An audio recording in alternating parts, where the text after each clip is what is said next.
చర్చ చేసి అన్ని వివరాలు కూడా మీకు చెప్తాం.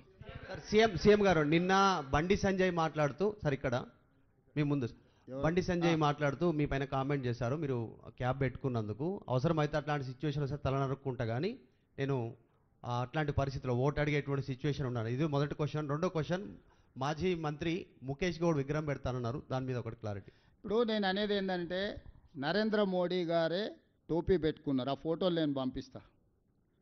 మొదట నరేంద్ర మోడీ గారి విధానం ఏందో చెప్పమనుంది. నేను హిందువును, నా మతాన్ని నేను ఆచరిస్తాను, నేను ఇతర మతాలను గౌరవిస్తాను, ముస్లిం అయినా సిక్ అయినా క్రిస్టియన్ అయినా నేను వాటిని గౌరవిస్తాను. నేను తెలంగాణ రాష్ట్ర ముఖ్యమంత్రిగా అన్ని మతాలను అన్ని కులాలను సమానంగా చూడడం నా బాధ్యత. వారి ఉద్దేశంలో ముస్లిం మైనారిటీలు ఈ దేశంలోనే ఉండొద్దు అని వాళ్ళ ఉంటే వాళ్ళ భావదారిద్ర్యం అది. బండి సంజయ్ గారి ఆలోచనలోనే లోపం ఉన్నది. వాళ్ళ భారతీయ జనతా పార్టీ నాయకులు ఎంతమంది టోపీలు పెట్టుకున్నారో నేను అన్ని బండి సంజయ్ గారికి పంపిస్తా. మొదట దాని సంగతి తేల్చిన తర్వాత నా గురించి నేను తెలవకుండానో అవసరానికో టోపీ పెట్టుకోలే. చాలాసార్లు టోపీ పెట్టుకున్నా. మైనారిటీల దగ్గరికి వెళ్ళినప్పుడు వాళ్ళ మత సాంప్రదాయం ప్రకారం మనకి ఇచ్చినప్పుడు పెట్టుకుంటాం. మనం గుళ్ళో పూజకి వెళ్తాం. నేను మన శంకర మఠానికి వెళ్ళినా, అక్కడ సాంప్రదాయం ఏంది, నువ్వు పైన ఏం వేసుకోకూడదు, లుంగి కట్టుకోవాలి అన్నారు. మొత్తం షర్టు అన్నీ తీసేసి లుంగి కట్టుకొని ఆ సాంప్రదాయాన్ని గౌరవించిన. దానికి హిందూ మతతత్వవాద అంటారా?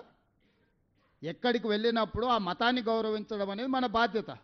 నేను అక్కడికి వెళ్ళినప్పుడు వాళ్ళు నాకు ఇది ఇచ్చిండ్రు, నేను ఆ మతాన్ని గౌరవించే ఉద్దేశంతో నా టోపీ పెట్టుకున్నా. అంతకంటే ముందు చర్చ్ ఫాదర్స్ వచ్చారు ఇక్కడికే, వాళ్ళు ప్రార్థన చేసిండ్రు. తప్పేముంది? సర్వమత సమ్మేళనమే మా ప్రభుత్వము. మేము ఒక మత వివక్ష అనేది మేము చూపించము.